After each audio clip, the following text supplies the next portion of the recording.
Oh, for fuck's sake, this is bullshit. You're still listening. This is our final transmission.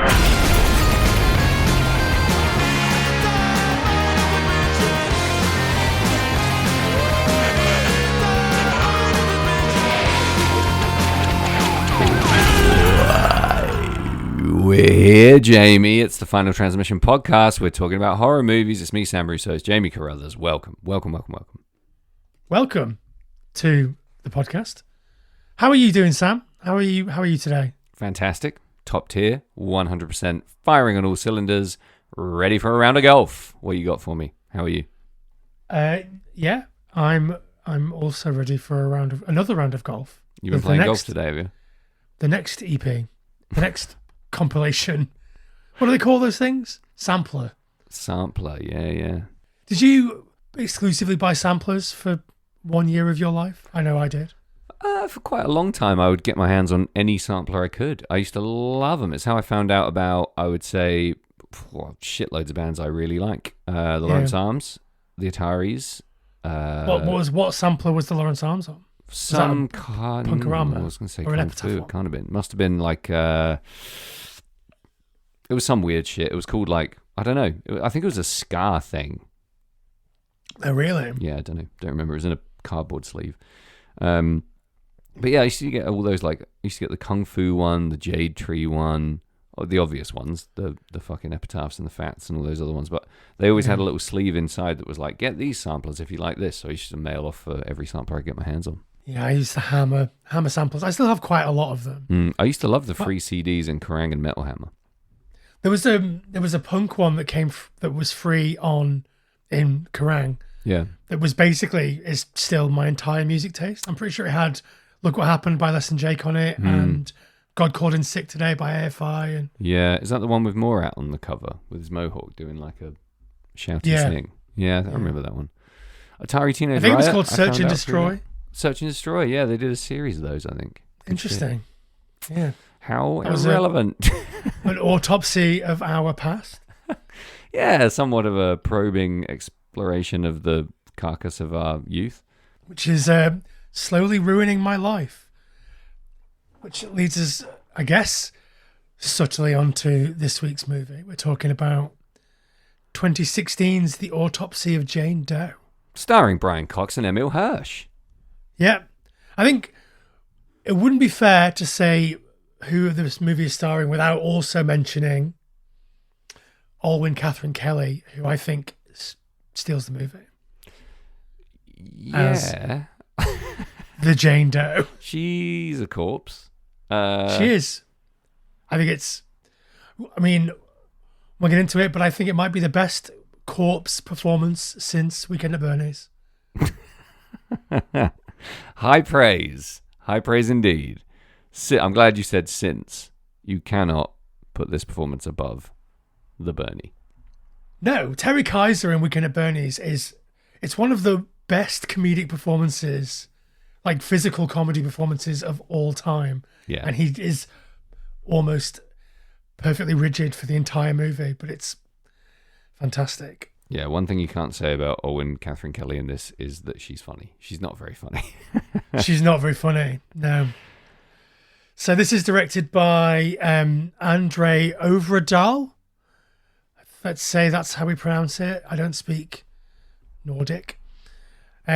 He directed Troll Hunter, which I liked a lot. Scary Stories to Tell in the Dark, which I didn't see. And The Last Voyage of the Demeter, which I think shouldn't exist. There was so much wrong with that movie.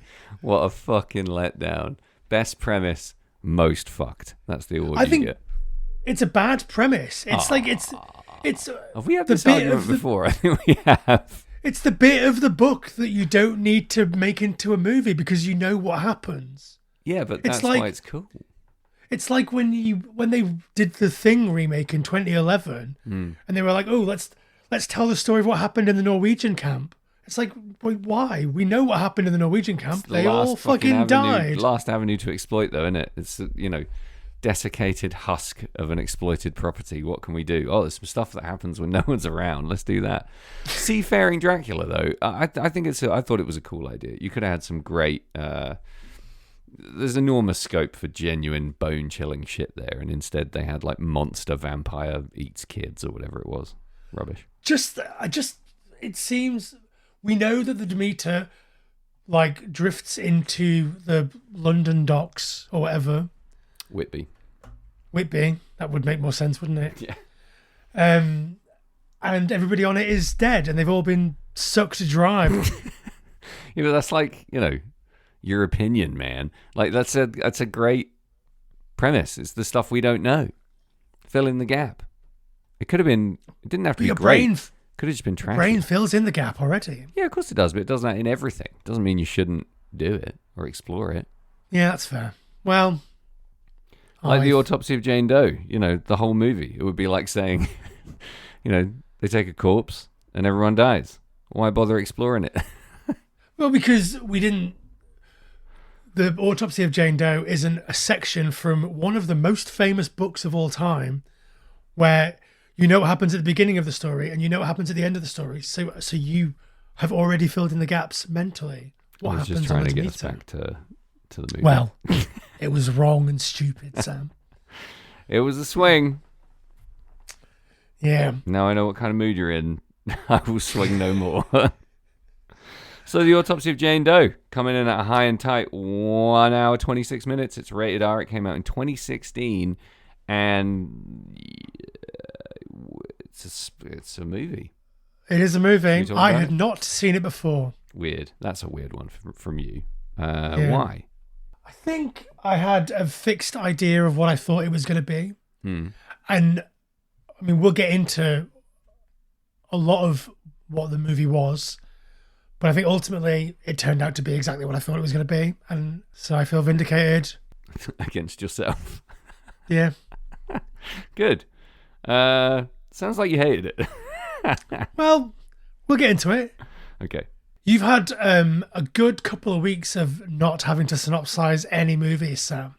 So how would you feel about synopsisizing the Autopsy of Jane Doe? Yeah, okay. Here we go. Go on then. Father and son coroners investigate the death of a beautiful Jane Doe. That is legit all you need. If you wanted to fill in some blanks, I could tell you that the father and son in question are Brian Cox and Emil Hirsch. Yeah. And all is not what it seems with this Jane Doe. It's more of a mystery horror with a thriller edge.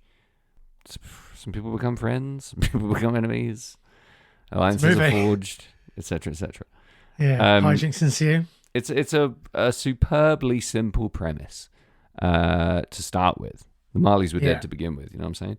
So that's all I'm giving you. Are like small town private morgues a thing? Yeah, absolutely. I had no idea. Yeah, dude. Maybe not to the extent that I don't know if you could get away with being like this small town seems to have up to 3 very suspicious murders / deaths a week. Yeah. So maybe it would be in better nick. Like the place is fucked, which is great. But yeah, small town everything still exists in the small town world of America. Right in if you're a small town mortician. I mean, I know that small town morticians exist, but a small town coroner is different, right? Oh yeah, I suppose, yeah. I don't know. Normally you would expect them to work for the city or the county. We don't necessarily know that this is a small town, which I found quite interesting. It has small town vibes, and we have a very small cast. But there's no. I mean, Sheriff Burke doesn't give me the impression of like a rube, small town nothing job sheriff. He's seen some shit. He's pretty jaded. He has the fucking most appalling American accent in this. Again, one of my biggest pet hates of all time. But yeah, I think we're in a position to assume it's a small town, but I think it might be bigger than we think. Yeah, we only ever really see the morgue, or I guess it's a morgue, right? And we only see it like stand alone. Yeah, and there's this sort of undertone that the whole rush job on the autopsy is for the press. You know, the sheriff has to answer to the press, which doesn't stink of small town to me, because in a small town you just brush off the one, you know, fucking college kid reporter or the one drunk old man and crack on. So I'm sort of leaning more towards the idea this is like a bigger town, not a small city, but there might be multiple fucking coroners in this county. You know, it could be a county thing. I don't know. Don't know how it works. Well, I nearly did a huge spoiler then, which I will save. So I hadn't seen it. Had you seen it before? Well, I don't know, because I watched it on Netflix and it was at the end. It said resume and it was the end credits, and I was like, hang on. So either Claire watched it or we watched it together and I completely forgot. Was any of it familiar as it So vaguely. tickled on? But Like, I have was any of it fucking familiar that zero wasn't memory. like gigantically derivative? I'm gonna go with I haven't seen this before. Claire must have watched it when I was away or something. Yeah, maybe. Apparently, according to AI, in small towns across the US, coroners are often elected lay people, meaning they might not be physicians or forensic pathologists, and they investigate the cause and manner of death. They may or may not have medical training, depending on local statuses and statutes. And their role is to determine if a death was natural or not. How do they do that without any formal medical training? Have a look. I don't know. Have a sniff. Yeah. This guy seems a lot more pro. So I'm going with probably not a small town. I'm going to say something which might shock you. Obviously, we've talked a lot about the trope of the desensitized and jaded coroner or morgue worker. And I think that this movie does something really, really cool with that, which is really high energy, fuck yeah, autopsy montages, which is like, it's not only are they like not desensitized or jaded by this work, but they actively fucking love it. Yeah. And I think that rips. Yeah, they're rocking and reeling, getting around that corpse, listening to good tunes, digging deep, having a laugh, but also being very serious and conscientious and professional. I love that too. It's one of my favorite things about the film. It has a CSI vibe, you know, when the morticians are always putting their headphones on and really fucking digging their work. Love that. Sad to have not seen some mortuary... No sandwich. Yeah, some mortuary eating, some mortuary munch, if you will. That was a letdown, so it's already losing points for that. But apart from that, yeah, I was also similarly pumped at the vibe in the morgue, should we say. Which, like, doesn't necessarily gel with the rest of the movie, I think. Because, like, it's established fairly early on that Emile Hirsch's character doesn't want to be there, doesn't want to be working at the morgue. Then why are you having a little fuck yeah montage if you don't want to work there? I think tonal inconsistencies aside, of which there are a few in this movie, the relationship between father and son, the nature of the work and the sense of place are very cool, in my opinion. Like, no, I wouldn't say rock solid. There's problems in there. But for the most part, it's, well, for the entirety of the movie, it's that relationship that carries all the action, basically, and a lot of the jeopardy. So they have to nail it, and I think their chemistry is really good. I think we get the impression that Emile Hirsch is kind of doing this for his dad, which is obviously like an act of love and endears us to him. He hasn't just bailed, which is great. Yeah. His dad is obviously a widower, so he's sticking around for that as well. And all of that is packed in really early. We get that in the first few minutes, apart from, you know, the opening scene of the discovery of the body. So I think it does some great scene setting really early on to endear us to both characters, to tee up the idea of a jaded old man bitterly kind of going about his final days as a mortician or whatever. And we get the polar opposite, which I think is radical. I wanted to maybe ask you what you thought about this, because I got the impression that Austin, Emile Hirsch's character, is telling his girlfriend that he wants to leave, but I don't think he really does. I think, like, the idea that, like, they're meant to be going on this date or whatever, and this job comes in that needs to get done tonight, and he could just go. Like, his dad wouldn't mind. But he's like, no, I'm going to stay with my dad and do this job. It sort of suggested to me that he didn't really want to leave. I like that he's torn. I think he's genuinely torn. I think he enjoys the work. He's enjoying the challenge. He's learning the craft. When the sheriff comes in, he's genuinely curious. And that's ultimately what pulls him back. His allegiance to his dad is almost like a kind of a foil. Like, oh, I have to help my dad. In reality, I think he's saying, like, I really want to fucking get a look under that sheet. And I like that. I think there's there's just a very real and believable pull and conflict there that's very simple. You know, kid works, weird job, has hot girlfriend, wants to leave, also wants to stay and be super weird with his dad. I think that's compelling. I think, I'm compelled. By that point in the movie, you still in? Yeah, I was very compelled for a decent chunk of this movie. Yeah. Why don't we go for a break and then come back and get into spoilers so we can talk about exactly what might have thrown me out of this movie. Sure thing.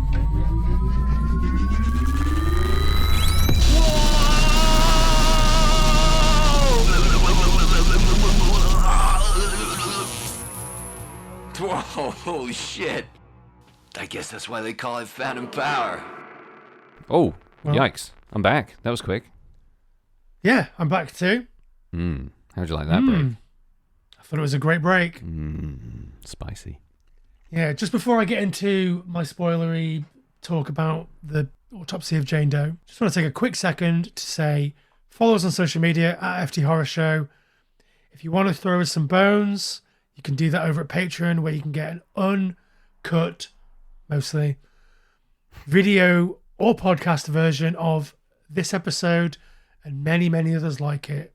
Add to the bone pile. If you subscribe this week, you can hear Jamie tell us all about how he nearly converted to a religion. Are you interested to know which one? Sign up to our Patreon. Okay, so I really liked a lot of this movie. Yes. Obviously, Andre Overdahl is a Norwegian director. This is his first American movie. Yep. There's like a real trope with like a foreign director who's doing a lot of good work in their home country coming to America to make their first big American movie. Yeah. And the trope is that it fucking sucks all the joy out of them. I'm thinking about like Pascal Lochier, and like I like The Tall Man a lot, but like that being his first like American movie after making Martyrs and some other stuff, like the vibe is it just doesn't work. The European or the continental sensibility of that director against the enormity of like the American psyche just doesn't mash. And I was like, oh fuck, they've magically managed to do it. They've managed to make European or Nordic director come to America and make a really fucking compelling movie. And then the third act happened. And I was like, oh, for fuck's sake, this is bullshit. They lost you in the third act. All of the fucking quote unquote scary stuff, I was so bummed out by it. Yeah. What, do you have a theory as to why the third act goes the way it goes? Spoiler alert, everyone. Everything goes nuts. Yeah. I mean, I don't know if it was studio interference. I don't know if it was just a lazy fucking script. But my fucking God, I was gutted. I was like, the idea of a movie that has the balls to like slowly tease out a spooky narrative over the course of an autopsy. I was like, this is perfect. This is gonna be the greatest movie I've seen in a long time. It's a great concept. Yeah, but like it just doesn't have the cojones to stick to that. It's And becomes a remake of The Ring. Like it has the tone of the remake of The Ring. Do you know what I mean? It does have a tonal shift there at the end. It has such great pacing. If we're splitting it up, yeah, first two acts. Really, I was genuinely scared while they were cutting into her. I was experiencing the classic willies. For a number of reasons. Really great tension, great build-up, high stakes, good jeopardy, care about the characters, lots on the line, and no fucking idea where it's going to go. Not even a hint, which is wonderful. What a great mystery. And in that really classic, trashy mystery way that I find really rewarding. here are the clues. We have no idea what's happening. Let's do them one at a time. I love that shit. And then we get to a point in the movie where I think they sort of fail to answer their own question in a way. Like, what is the big mystery? They could reveal a very satisfying, spooky mystery and have a heightened version of what we've just seen for the last 20 minutes. But instead it goes a bit Resident Evil, and that's not ultimately satisfying for the discerning horror viewer, I'm guessing. No. And the explanation of what is happening is, in theory, very cool. Yeah. It's not delivered very well.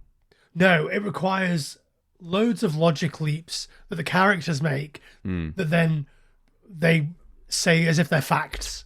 Yeah. After they've made these logic leaps. We can get a bit more into the sort of spooky section a bit later, because I'd like to go into some detail. But a thing that I really liked, which I thought was on purpose, but after the ending, the third act happened, I think maybe was a fluke, was that all of this sort of slow burn, spooky, blue autopsy stuff was happening. And we were getting these like big jump scares that were ancillary to that, like his girlfriend showing up and jumping out at him, and The cat. cat with the rat in the vents, and like the sort of jump scare audio, like soundtrack stings were far too loud. Right. And I was like, okay, so what they want is they want us to, in conjunction with this amazing performance by what's her name, Owen Kelly, who we know is a real alive person playing a dead person, which I thought was a little bit distracting at times because it was so good. And I was just looking at her being like, you're an alive person and you've not moved.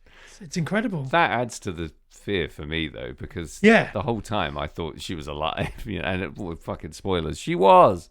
Yeah. But like, so all of these like jump scare things are happening off Autopsy. Yeah. And we know that she's alive, so we know that at any moment she could just sit up and go, "Bear."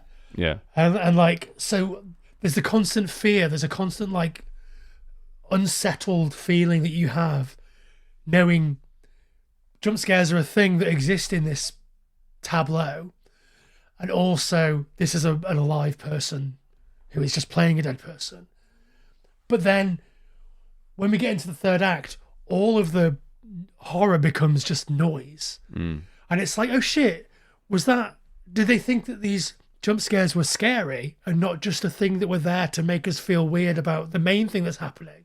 And was it all just a big fucking fluke? I hope it's the former. The jump scares aren't good, are they? Really, they're just there. No. They're pretty bang average at best, and they're super predictable. And Yeah, that's and like I say, the score sting, the big jump scare sting, ring, is like so loud. It made me think like this. It must be on purpose. We must be like showing us something about the nature of jump scares, because nobody, especially not somebody who can make a movie that looks as good as this, should be naive enough to think that this jump scare is good. Yeah, I was relying on it being a device that was teeing me up for a sit-up corpse, or a spooky figure running in the background or something. I didn't think they're just kind of build-up scares. Take them all in kind of thing. Because we're a podcast that likes jump scares. Yeah, I think an earned jump scare is one of the greatest things. Yeah. And I think that, I thought in the first parts of this movie that those jump scares were there to tell a larger, or to be a piece of a larger puzzle about making us feel like we don't know what's going to happen in this room. And maybe it was, but I think like the ultimate sort of cheapness of the big scary stuff that happens later. It's like this movie is the Blair Witch Project and the remake of the Blair Witch Project running back to back, but in 1 hour 24. just does some stuff incredibly well and in a really promising, borderline expert way, and then goes a little bit down a whoopsie. Definitely goes down a whoopsie. I was so gripped for all of the autopsy stuff, even like the weird stuff where it's like, all of her internal organs are all scarred and stuff like that, and like the idea of like on the outside she's like basically perfect. Yeah. And I thought it was really cool, and then it wasn't. I thought it was so really well delivered. I thought that section of the movie with her outer body being perfect and her inner body being fucked was going to be a big logic gap that we were going to have to get over as viewers, almost. It kind of is in a way, but I think that's deliberate as well. I think they're saying like, you think you know better, but we know what we're doing here, and that's pretty confident manipulation from a director/writer. So I didn't just enjoy how that whole sequence looked. I was exactly the same as you. I was totally in it, and I didn't want it to end. It was one of those locations, character combos, and scenarios that I could have just watched play out. Bug style, you know, it could have just happened in one location. I would have been fine.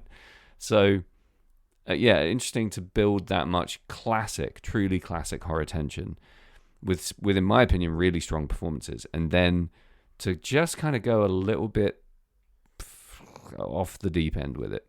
Yeah, I'm trying not to be too mean about the end of this movie because I wasn't ultimately disgusted by it. I was pretty bummed, but only because I was edged to the point of like, oh my God, this is the greatest thing I've seen in a long time. You were on the milking table for 2 acts. Yeah, and then just punched in the face for the last act. Yeah. And not in the throat like I asked. Yeah, not in a good way, yeah. I think, I mean, I mentioned Owen Kelly's performance as the corpse. I think it's amazing. Yeah. Like, obviously she can't do any big acting, but you never once see her breathe. She does like these tiny like micro expressions when she's being moved around that really sort of make you feel a real affinity to her. Also, the way that the movie is shot, like it's always really far away from Austin and his dad, the Brian Cox character. But anytime we're looking at the Jane Doe, we are inches away from her face. So we have this sort of like unconscious closeness with her and this unconscious distance with everybody else.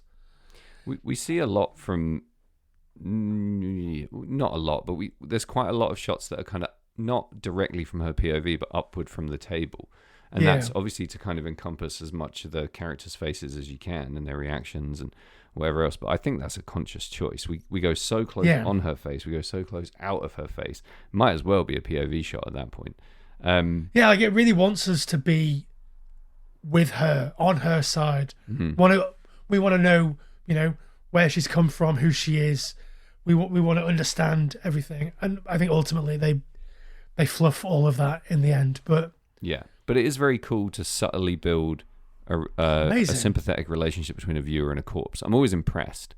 And normally you do that with a lot of cutaways and a lot of flashbacks and a lot of situational stuff where the person is alive. And we don't get any of that whatsoever. So, yeah, really artfully done in those scenes. You don't like seeing her cut into, not just because you're scared that she's going to sit bolt upright, but because it feels invasive and weird and intrusive. But you're compelled to want the narrative to progress that way because there is a mystery, and that's what you have to do to get to the bottom of the mystery. So it builds conflict really well. I was super impressed with all of that. Like, I thought she was amazing, and I thought Brian Cox was amazing. I think he is one of those insane actors who changes nothing about his personality, the way he speaks, the way he looks, and somehow manages to become an entirely different person in every single thing he's in. Yeah, he's got a bit of that Jason Bateman thing going on where he just is that guy. But, like, I don't think that Jason Bateman in Ozark is massively a different guy to Jason Bateman in Arrested Development. Sure, yeah. He kind of Whereas is just Brian Cox one guy in Super Troopers or Succession is a different guy to Brian Cox in the Autopsy of Jane Doe. Yeah, it's like he has a really solid, concrete, ballast, base level Brian Coxness. And he does that kind of classic Tom Hanks thing, I guess, where he just sort of reads the lines as himself and occasionally does an emotion. That's enough to carry a whole performance.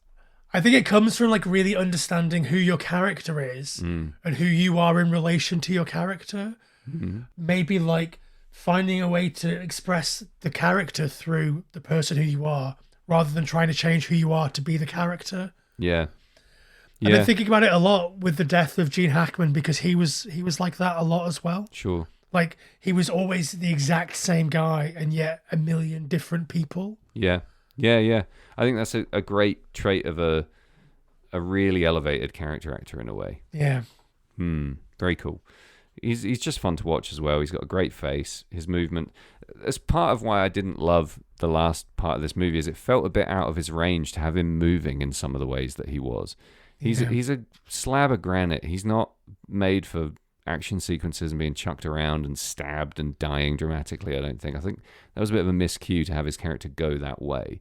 No, I completely agree. Not taking anything away from Brian Cox's performance. I think he does the absolute best he can there, but it feels like he enters a different movie and feels a bit uncomfortable.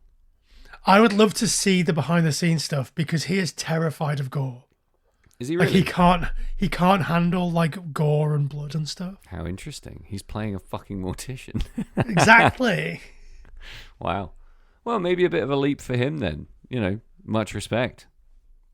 Yeah. He's probably Very never cool. actually like anywhere near the corpse at all in the in the shooting of the movie. It's probably nothing there. He's just pretending. So I get the impression that you quite like Emil Hirsch, generally. I do, but I have this theory that he's normally in a role that's right for him. And he normally does really well in those roles because he has this sort of irascible, cheeky, but not annoying, in my opinion, way of acting. And I think if you put him in a place where he can do that to the max, he does great. If you push him a little bit out of his range and you know, place him somewhere where he's a little bit more of an irritating presence to some people, then, you know, you get mixed results. But I think in this, he's pretty much perfect for the role. I can't imagine what he could have done better, but you're about to tell me different.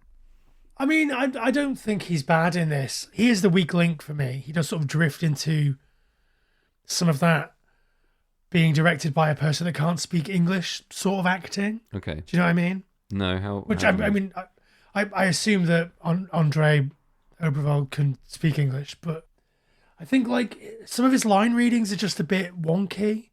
And he does a lot of that sort of open mouth acting that Joaquin Phoenix does in Signs. Do you know, just sort of walking around with his mouth open, like... Okay, I hadn't really noticed that, but you acting it out is great. I see him as more pouty and smiley, but maybe I'm just missing the open mouth scenes. I don't know. He does have this slightly strange line delivery in almost everything he's in, but I really like it. It's like an affectation almost. It's a weird like pattern of phrase that I see as being fairly consistent in a lot of his roles. I just haven't seen a movie where I thought he fucking sucked. I've seen movies that suck with him in it, but I just enjoy his presence. I think it's a personal preference thing. Like, I don't find him annoying, and I think a lot of people do. Yeah, no, I don't find him annoying. And I don't find him annoying in this. I just think that he is, in a two-hander cast, three if you include the corpse, like, he's the one that's sort of almost letting the team down. Okay. If you think about, you mentioned Bug earlier, like, nobody in Bug is doing anything that isn't 10 out of 10 amazing acting the whole way through, and that's what makes that one location, two character movie basically sing. I mean, that's not the only thing here that, you know, throws a spanner in the works, but I do think that his tendency to veer into a silly sort of showy performance is it doesn't help. Yeah, it's hard to speculate. He's opposite Brian Cox, let's not forget, who is veteran, you know, scene, stage, film, multi-award winning, absolute powerhouse, center of every scene he's in.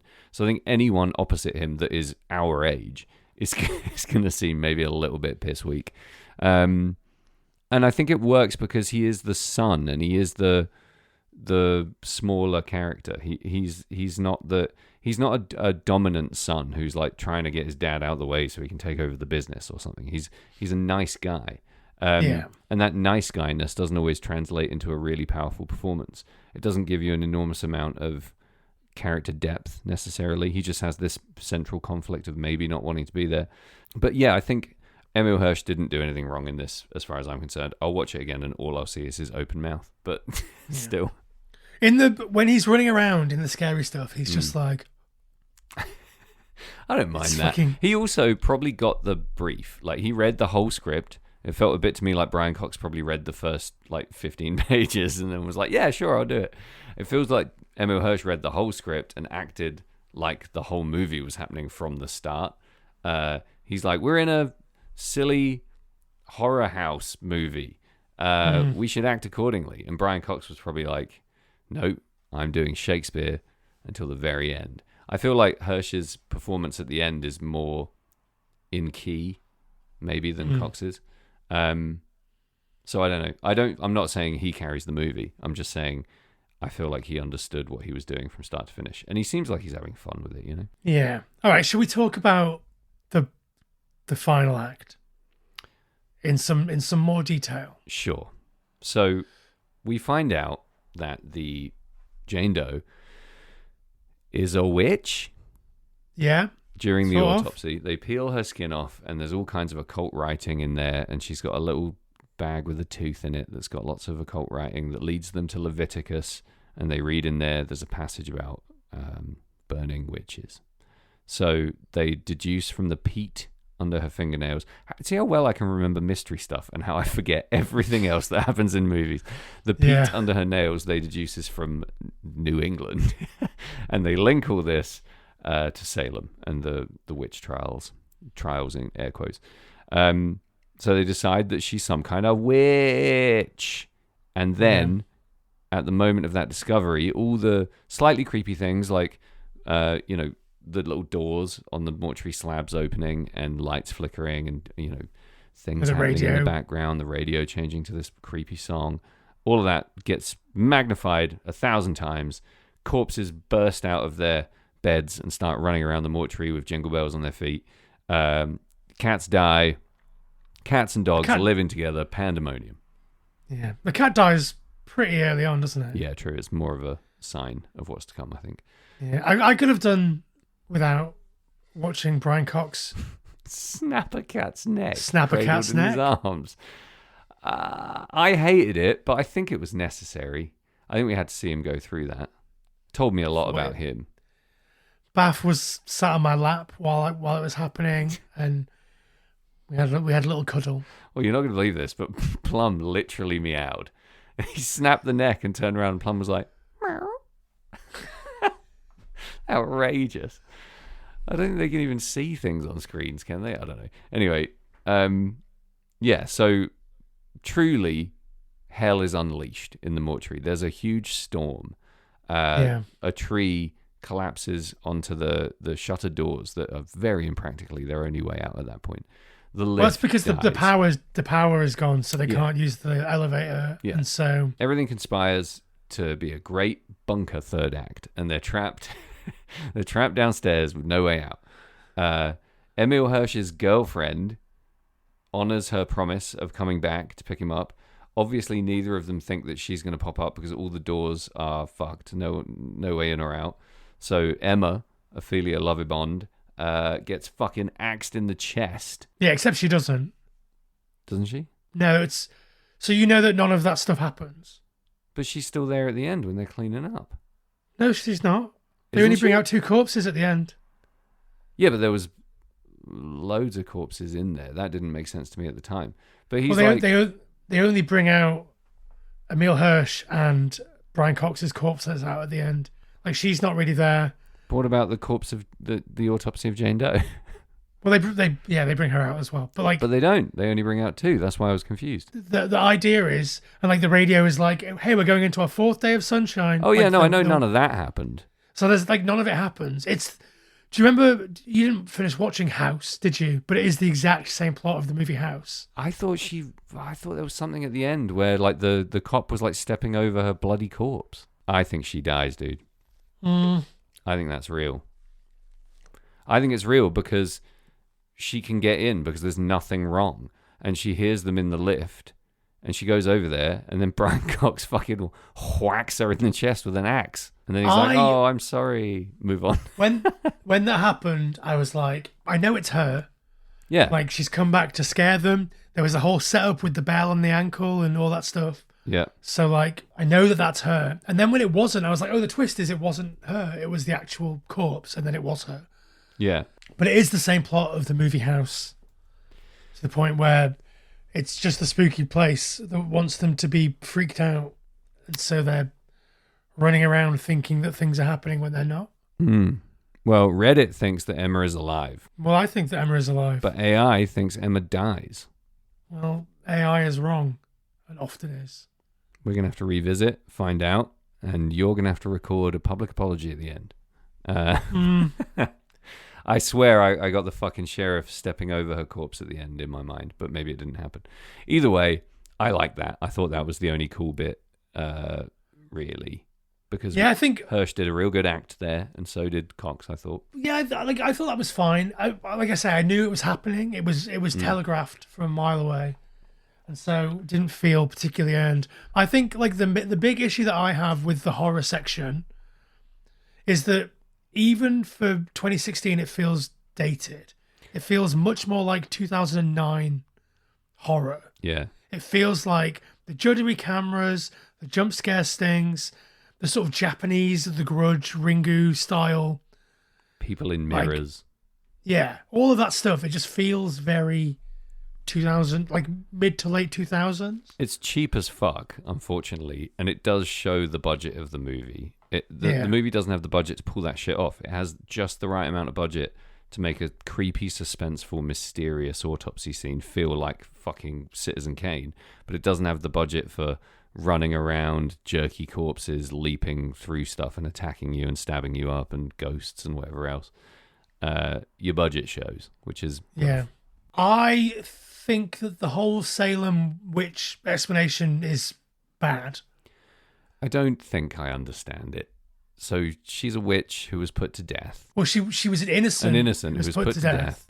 And because of that, she wants revenge. She's like the spirit of vengeance. They created a malevolent force by putting an innocent basically woman to death. being so evil to an innocent or whatever. Yeah, they said like- exactly that, didn't they? They do a lot of expository dialogue in that end sequence. But I was still a bit like, really? Is that actually what's happening here? So if you it might not be, because there's so many fucking logic leaps where they're like, oh, it must be this. Yeah. It must be this insane fucking thing that I've just decided and said out loud, and now that's become the truth somehow. Yeah. Don't know. It's weird. It's a weird one. I get it in principle. I get it in theory. It's not delivered all that well. So she essentially causes them to hallucinate that all the corpses have come to life. The whole place is besieged by storm. Maybe or maybe not that Emil Hirsch kills his girlfriend. That fucking Brian Cox kills Emil Hirsch's girlfriend. And they're chased and pursued and tortured. And, well, Brian Cox is tortured. Emil Hirsch gets away with nary a scratch until the end. And then Brian Cox decides he's going to martyr himself by making a deal with the witch that she can visit upon him all the tortures that she suffered in life. He will die to save his son. Sure.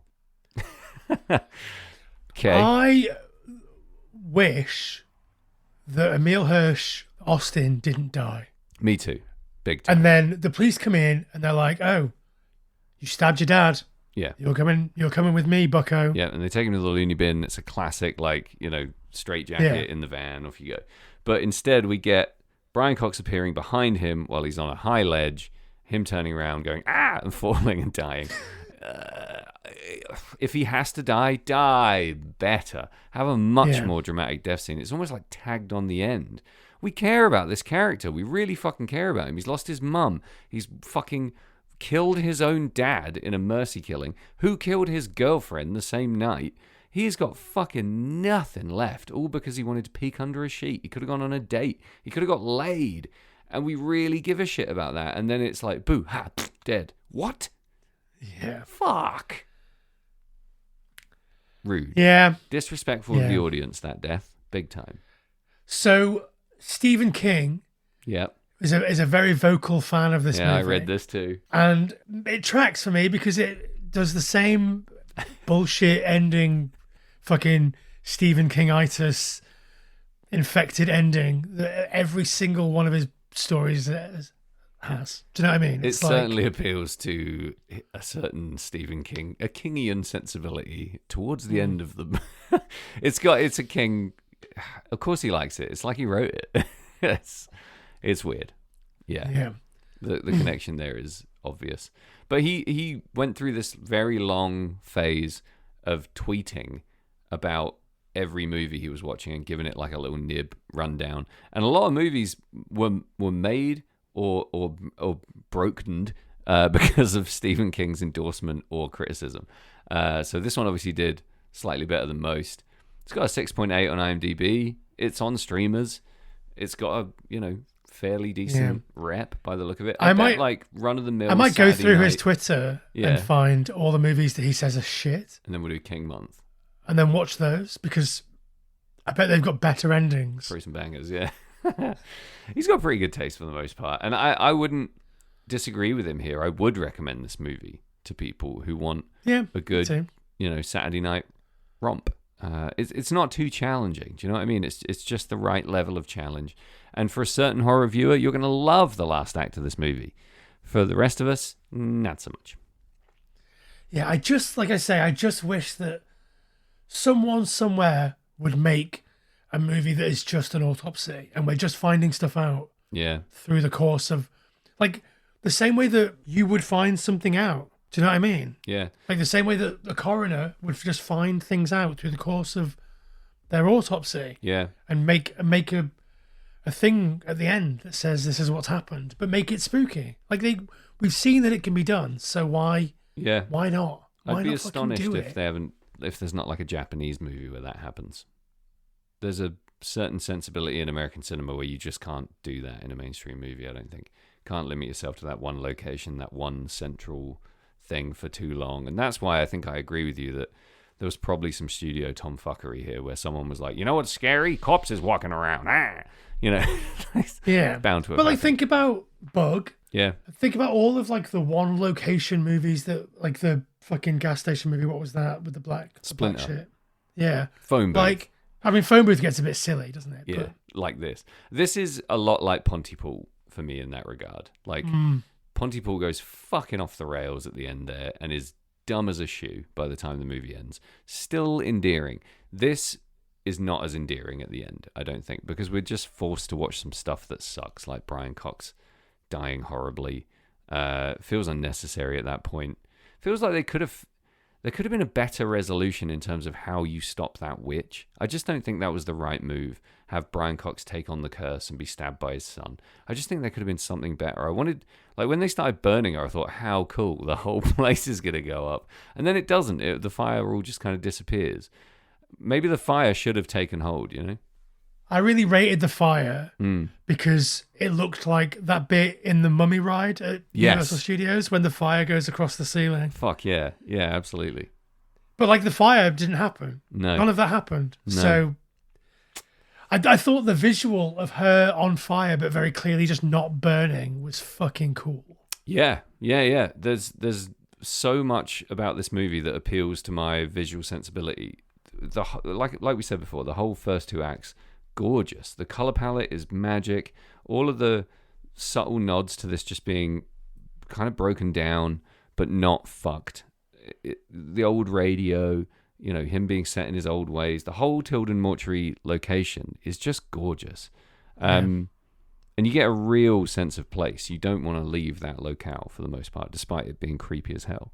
Some beautiful shots. There's so much blue and green, like you said, but there's smatterings of brown and there's some red, and it's just really well thought out and visually comes together in a way that's so satisfying until we get the sort of vomit explosion. I do actually like the gore of the corpses walking around. Like the corpse with a big hole in its face looks genuinely quite scary, I think. It's just not a scary thing. I completely agree, and I think like obviously they hold that back in the beginning. Like obviously we see the burnt corpse that fell over in the shower or whatever and then went on fire. Yeah, they hold off on that well, like for a change, Yeah. For a movie like this, I thought I was going to just get battered with, bad corpses for the last part of the movie. Yeah, but it pays off quite well, I think, and it does look good. It could look better. Yeah. That corpse, I mean. I think the movie overall looks fantastic. It has that sort of really Nordic noir look to it, like all of those fucking detective shows Yeah. that are coming out of Norway and Sweden and stuff. Which in 2016 was maybe not all the rage and kind of cool and novel. It looks a little bit like Twin Peaks: The Return in parts. It's got a really nice shine to it, but still retains like a pretty rugged, rustic kind of feel for a very sterile location, which again, I just think must be so hard to pull off. So yeah, huge respect for that whole section of the movie. I guess that's why it's we don't know if it's a small town, but let's say small town for the aesthetic. It's like a small town coroner, like independent coroner, rather than like a big city, like basement of a hospital. Everything is shiny as fuck. Yeah. Everything is brand new and looks gleaming. Yeah. Like that would be a very different aesthetic. Yeah. There's some great autopsy scenes in Alan Wake 2, the video game. And I think if I remember correctly, the coroner's office is under this beautifully old school police station that just feels like it's straight out of Twin Peaks. So much of the aesthetic of that town is obviously fucking direct rip off of a Pacific Northwest tradition or, kind of thing. And it is quite shiny, but it's also kind of rustic and rugged and weird, and you know where it is. And it adds something more lived in. I know that phrase gets overused, but it feels much more lived in and much more real. And it's more visually compelling. Like you said, the sort of more sterile mortuary atmosphere is sterile by design. It's not supposed to be a space for emotion. So having more touches of things from their family life around the morgue is just a really cool way to bring it to life. Yeah. Do they live upstairs? Like, is their home above the corpses? The building doesn't make sense if not. Like, it's a big house. So I thought, yeah, it must be. I think maybe they have like a reception office type area on the ground floor and then maybe live upstairs, but I don't know. Yeah, that's what I thought too. I mean, they don't go into any detail about that, apart from like you get some external shots of the building. But I think like, what a fucking weird place to live. Yeah. Do you know what I mean? Yeah. Living at the mall. If your dad was Brian Cox, the coroner, would you be Emil Hirsch, the coroner's son? Fucking A right, I would. You kidding me? Good money. Good family business. I think I would be quite moldable into that occupation. I don't think you can say like, I think you're a psychopath if you say, yeah, I'd love that. Sounds awesome. But I think I would develop, the stomach for it. Would you rest your sandwiches on the legs of? Sure would. I'd be eating my fucking noodles while I dig around in someone's brain box. Why not? Smoking a cigarette. You'd have to smoke. You don't smoke anymore, do you? But I'd smoke like a lunatic down there. Yeah, with your headphones on and your sandwich. Yeah. And what a dream. My lab coat. Just like smearing tuna and blood onto your I'd probably eat like little bits of the people, like just see what they taste like. Are you allowed to do that? I assume you are. No one's going to fucking know, are they? They would never know. No. Just have a little nibble. Like when they cut the brain matter out, I was like, that's pretty fucking tasty. I just have a little nibble off the edge before you put it in the sample pot or whatever. Yeah, nobody's checking. No one's checking, dude. Do what you want. With this one, it'll grow back. Sorry, carry on. Well, have you got anything more you want to say before we go to break? No, fuck that. Well, let's go to break. Okay, break. Will you give it up, man? Nobody's out there. We're alone. Oh no, there's somebody out there. I'm picking up all this crosstalk. Oh, Sam, we're back. Oh, Jamie, welcome back. Back from the brink. Red Scare Industries, tell me about them. Thanks to our sponsor, Red Scare Industries, a record label based in Chicago, an independent record label run by punks for punks. What a great time. Check them out at redscare.net. So, it's that time of the night, Jamie, where you've got to give this movie a rating and summarize your thoughts and feelings. In theory, I would like to give this movie 2 ratings. I would like to give the first half of the movie a really high rating. I know. And the second half of the movie a low rating. Yeah. But, I mean, I know that I've been pretty down and neggy on the end of the movie. But it's not bad. It's just not what I want from what I got from the start of the movie. Yeah. So, like, the idea that we descend into fucking boring horror trope movie 9082. Like, I just thought we were doing something cool and interesting. Unfortunately, I think we're kind of in boring horror trope movie the whole time, but it's so visually appealing and so well paced at the start that you don't really care. Like, we've got jump scares and classic horror mystery stuff happening and tension and nothing particularly special or exciting, but just a really well done version of that thing that can be awful. I think just because we spend so long in an autopsy and it feels medically accurate. Right, yeah. I mean, I don't know how medically accurate it is. It doesn't matter, does it? They go so far to convince you that it is, that you buy in completely. Yeah. So it feels medically accurate, obviously, until it doesn't. Until her skin grows back and she walks out the door at the end or whatever. Yeah. Like, she doesn't walk out the door, but you know what I mean. I have never spent that much time in a movie, in a morgue, watching someone just do their job in a fairly normal way. Yeah. And the fact that we get those like little rock montages of them having a great time doing their job, but not in a disrespectful way, like you said, just like they're just stoked on their job. Yeah. And not too stoked, not like so stoked that it would be weird. They're not, Sam Russo code bluing their clients. Call them clients? Clients. Yeah, but we also don't get the boring, like, we get a good scene that pushes the movie forward where we find out that, of course, they're professionals but they also know how to have fun, and they're not so jaded that they don't understand the humanity of what's happening. Yeah. But we don't get the long, boring speech about how they're just dead people, they're just corpses, there's no life to them. Blah, blah, blah. We skip all that bullshit, and I think that's a sort of acute understanding of what we don't need as an audience at that point. Yeah. I think all of that stuff is really good. All of the bond building stuff with the Jane Doe corpse is so integral to making this movie work and making the autopsy work, as well as the relationship with her. Like, it almost like crystallizes the Laura Palmer stuff, which they built up over weeks and weeks and weeks of this TV show. Like, you have a similar relationship with the Jane Doe in this movie as you do with Laura Palmer. And we spend so much time with Laura Palmer, or so much time with people talking about the memory of Laura Palmer and how great she was, or how maybe not great she was, and all of this stuff. And so the idea that we have a silent character, obviously she's a corpse, she can't talk, and nobody there to reminisce about how cool she was when she was alive. But we still have this massive need to understand who she is. I think it's just really clever filmmaking until it's not. Yeah. I have to score it fairly highly for all of the stuff that it does right. I think I would probably only knock off 3 or 4 marks out of 4 marks for the ending. Right. Because even the ending it's not bad. It's just not what I wanted.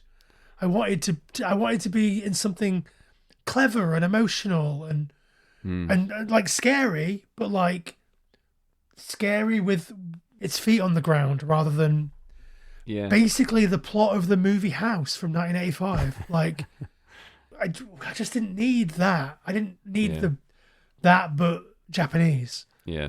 So I would give it 11 out of 16 whacks with the axe. Whacks with the axe. Nice. Yeah. It's pretty high rating. Not bad. Yeah, no, it's a good 6 out of movie. 10. I do recommend it. I would watch it again, knowing what I know and knowing where it ends up. I think I would watch it differently. I think I would watch it again is not a ringing endorsement from Jamie Carruthers.